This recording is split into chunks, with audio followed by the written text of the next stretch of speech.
Hi, everyone. Welcome to Kiki and Kibitz. It's Mary.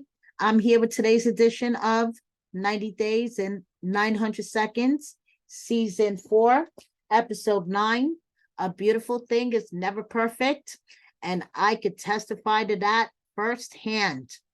If I was going to give this episode a grade, I would give it a solid B, and that is just for the Gabe and Isabel's parents scene, and that is for Isabel's parents, not for Gabe. And I'm going to get into that more. So I'm going to put 900 seconds on my timer and hop right into it. So first we have Danielle and Yohan. Danielle's life is a hot mess express. She just got there. Her shit is everywhere. Her shit is cluttered. Therefore, her aura is cluttered. She practices the Ifa tradition. So she has a spiritual advisor named Baba. So now Yohan is going to have a spiritual reading done by Baba. Now, Yohan has nothing personally against Baba. I have nothing personally against Baba. But, you could tell from the minute Yohan sat down on the Zoom meeting thing and they had, another person there translating for him or whatever, you could tell that he was just looking at this guy like he was full of shit. So Baba's tools include, let's see, knots on a chain, and where they fall, it depends on the advice. Okay. So this was Baba's advice for Yohan. Eat more sweets because you need to experience the sweeter side of life. He was born with a crown on his head. First of all, he was born with a crown on his head. Be careful of your throat.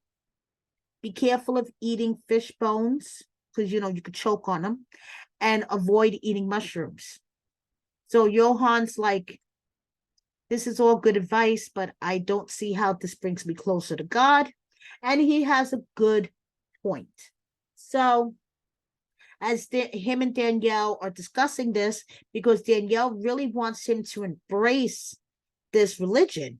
And he's like, I have a religion. I have a God that I pray to when I come home and I pray and all this good stuff. And I have a religion, Danielle. And he's basically trying to make her respect the fact that he already has a religion. He doesn't need her religion. And as they're talking, the lights go off. And she's like, you see, that's God. That's God that wants you to agree with me. And he's like, no, that's I didn't pay the electric bill. And she's like, what? What do you mean you didn't pay the electric bill? He's like, yeah, the lights are gonna get turned off today. I didn't pay the electric bill. And she's like, this is what I mean. You need to be more responsible, blah, blah, blah, blah, blah.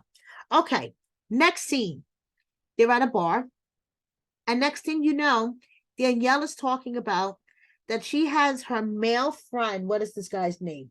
Talon. Okay. She had a roommate who I guess was her roommate with benefits. They used to, sleep together at one point, but he's not, they're not in a relationship. And I don't know. I don't know. So basically they're still friends. They keep track of each other on social media, which is fine. But I just find it funny how Yohan didn't hear of the guy. Yohan did not hear of the guy until that moment. Yohan was like, who? The dude you used to live with? The dude that you used to sleep with?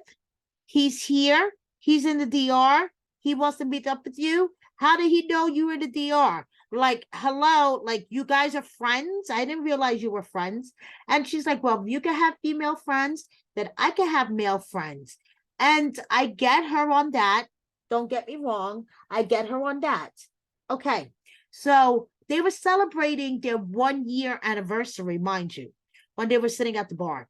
So she asked Yohan, if you could change something about me, what would you change? And he took that opportunity in a hot second. He's like, You have to change how you express yourself when you get mad, because you're always yelling and crying and throwing a temper tantrum like a child. And he's like, you need to change too. And that's how she brought up the male female friend thing. Good slide in, Danielle. That was a good way to slide it in. He's trying to tell you that you need to stop being a brat with your communication. And you're like, yeah, I get it. I accept that. I'll work on that. You know what you need to work on, Yohan? The fact that you don't want me to have male friends. Good job. Good job. So anyway, her friend Taylor wants to meet up with them for lunch, and Yohan's not having it. So we'll see what happens next week. So now we have Nicole and Mahmoud. Nicole and Mahmoud, also known as Sweetie, Sweetie, Sweetie, Sweetie, Honey, Sweetie Pie. Okay, so she told him to leave her alone, but she didn't think he would actually do it. So she's sitting in the hotel for an hour, and she's pissed the fuck off. He goes home, and his brother is like, where's your wife? And he's like, I left her.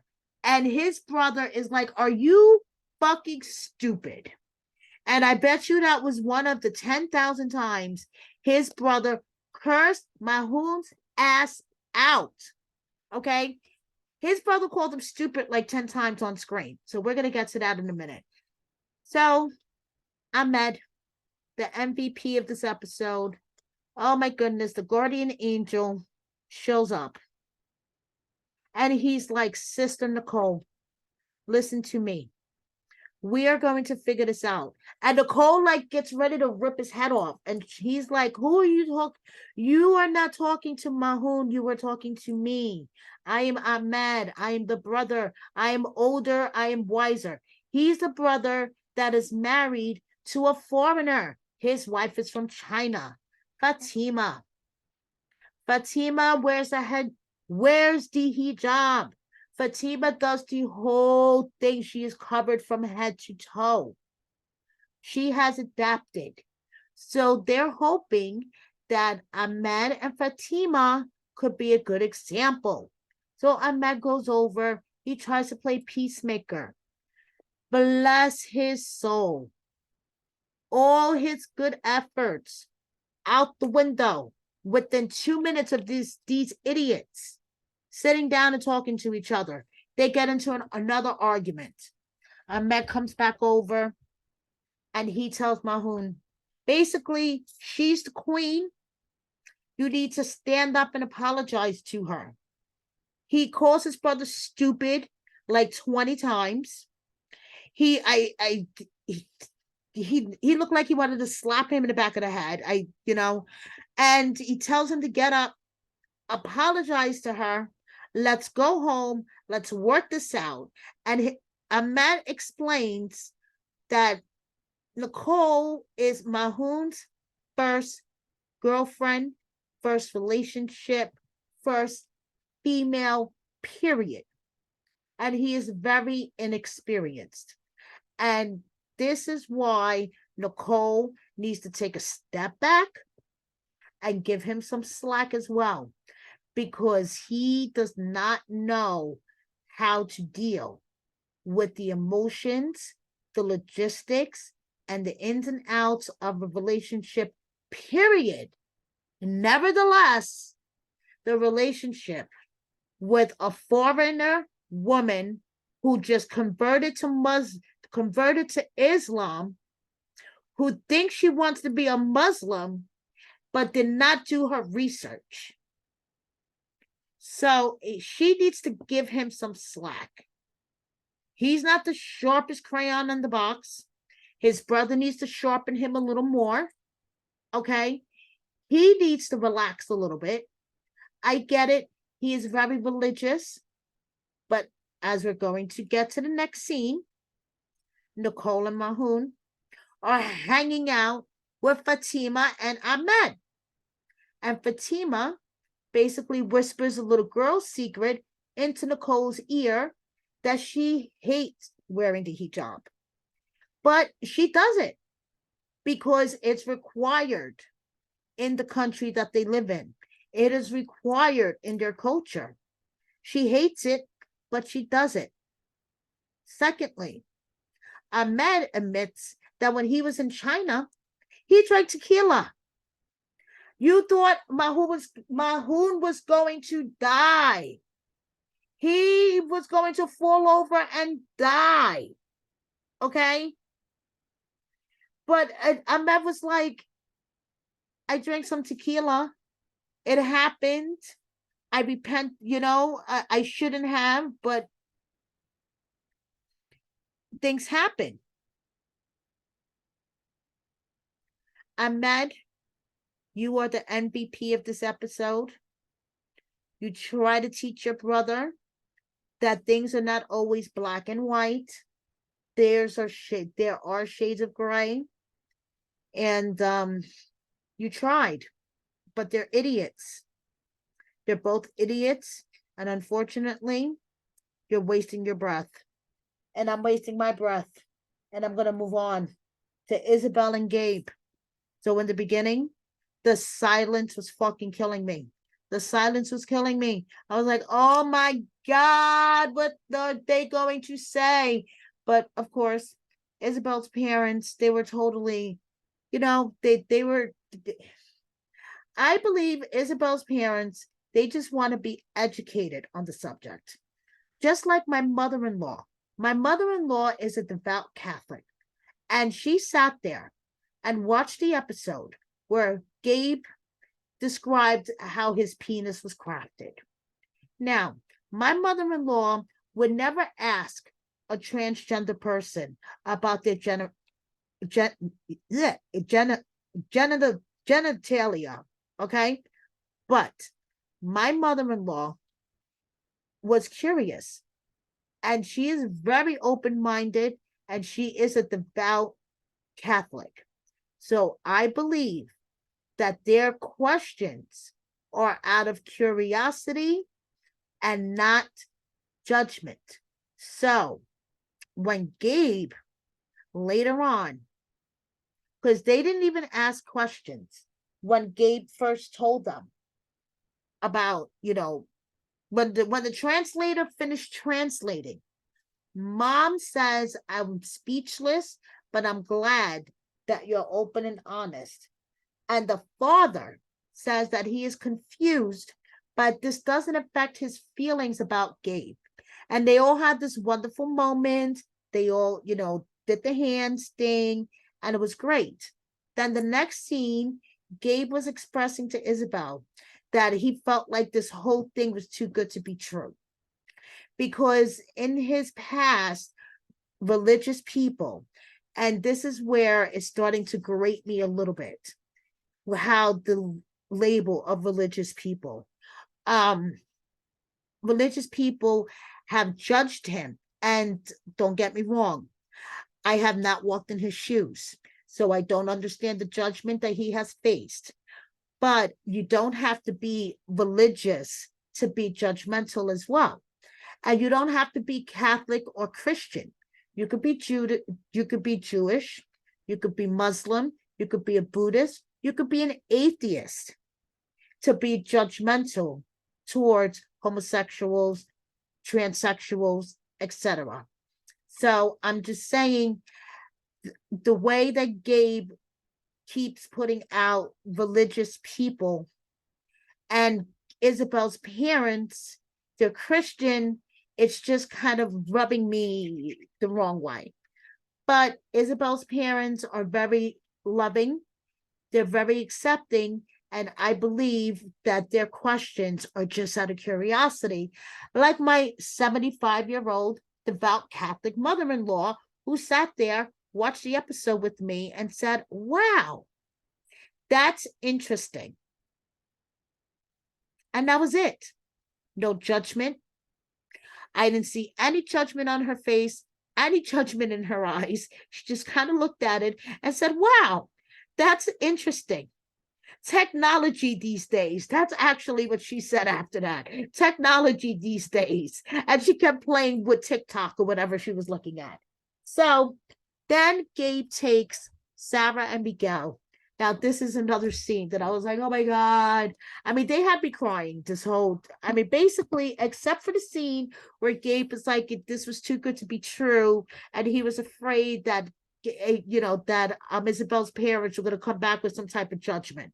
But the rest of their scenes, I was like, oh my God. Okay. So Gabe takes Sarah and Miguel, Isabel's children, to like this pottery studio. And first of all, he asks them permission to propose to their mom. And Sarah is overcome with joy. And the little boy, Miguel, he's like a little man, a few words. Okay. So Gabe is like, I could trust you into keeping my secret, right? And the little boy's like, mm-hmm. And Gabe is like, yeah, because you talk so much, right? He's like, mm-hmm. But then in the little confessional thing, he was like, I'm so happy that Gabe is going to ask my mom to marry him. But he was like so cute. He's like, little man, a few words, but you could see that he was like so happy. So Gabe and the kids were going to paint a special plate for Gabe to put the ring on to surprise Isabel. So that's going to be like a family thing. And I love how he gets her kids involved. And, it's just so, okay. So now, Jen and Rishi, it's been 3 months since she's been home. She feels like her life is on hold. Okay. So she's talking to her friends on the Zoom. And she's like, I got to make Rishi follow through. I'm going to go back to India, and Rishi got to follow through. He got to marry me. We got to get our lives going, and that's it, because I feel like, I'm stuck. My life is on hold. And then her friend, what's her friend's name again? Oh, I don't even remember. Randy, I think. Yeah, her friend Randy was like, well, are you going to confront him about the communications we had right before you left? And Jen was like, yeah. And Randy was like, well, let me tell you, right before you left, he sent me this selfie of himself. And in this selfie, guys, Rishi was just like in a towel. I mean, geez. Why are you sending selfies of yourself just in a towel to perfect strangers? Unless you're kind of thirsty and I don't know if you're engaged. So Jen is like, oh my goodness, I didn't know about this. So she's like, I am definitely going to confront Rishi about this. So then we see Rishi, he's dancing. He's doing a Bollywood dance with his friend Kashini. And he tells his friend Kashini that Jen is coming back. Even his friend Kashini is like, could you stop wasting Jen's time? This is not fair to her. You haven't even told your family about her. And you have her coming back to the country for a second time. Like, stop wasting her time. So even his friend, his female friend, is calling him out for wasting Jen's time. So, like, Jen is going to the airport, and Jen tells, her sister about the picture being sent to her friend, and her sister's like, this is a huge red flag. But of course, Jen is going to go, and Jen is going to, see her man, confront him about the picture, take whatever bullshit story he gives her, because, she's already flown all the way to India. What is she going to do? Get on a plane to come right back? And we shall see. Where we left her off, she was sobbing at the airport, hysterically sobbing in the airport. I mean, she already went to India. Why is she sobbing so badly? Because she knows she's making the biggest fucking mistake she can make. So now, speaking of the biggest fucking mistake you can make, Chris and Jamie got married on day 9. So it's day 9. Chris has spent about 5 of those days bedridden in painkiller withdrawal, and they're getting married on day 9. So Chris finally got to meet Jamie's friends that she couldn't meet the other day because she was in painkiller withdrawal. And she got all beautified and they got married. I mean, there's not really much to say about this. It was just their wedding scene. Jamie's friends were there on Zoom. Chris's family was there on Zoom. The wedding was in Spanish. Chris didn't need to understand any of it. She didn't need to understand the words that was being said because she felt all the emotion. And it's a new beginning. And hey, here comes the brides. And that's it. So another day, another episode of The Other Way. Next week, Osama will be reading his poem that he wrote exclusively for his fiancee, Debbie, entitled, I Think of You. I cannot wait for that.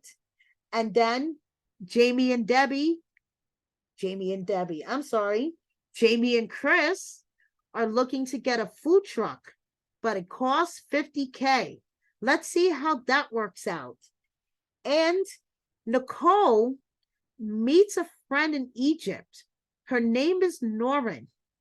And it turns out that she may not be a good friend for Nicole's relationship. And so is Talon. Talon is not a good friend for Danielle and Yohan's relationship either. So we're going to see how all this hot shit mess express turns out next week. Thank you so much for watching me. Please subscribe if you don't already. Please hit that like button. Share my video with a friend or 10. And check out my online publication, wordonthestreetreality.com, for all the tea for 90 Day Fiance and Love After Lockup. If you're into that, thank you so much. See you next time. Bye.